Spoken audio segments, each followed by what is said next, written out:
ក្រោកគោក្រោកជ្រុក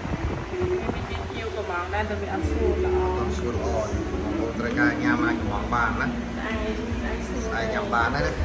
ទៅចំមកញ៉ាំដល់ហាងតក៏បានទៅចំកំងឆៅយកទៅលោកអាំងញ៉ាំឬជៀនញ៉ាំនៅផ្ទះក៏បានដែរមានអត់ច្រើនទេធ្វើបានតិចតិច chết đắp rồi មុខ4-10គីឡូទេហ្នឹងហើយ nè anh đi chụp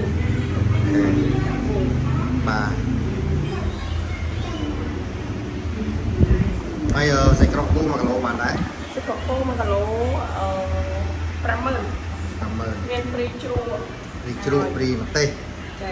ហើយសាច់ក្រកជ្រូក sẽ có chụp 55,000 ខ្ញុំលើកបង្ហាញតិចមក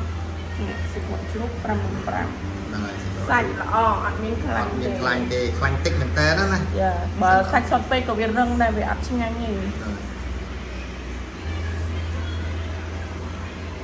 nhà mặt cái này còn sẽ có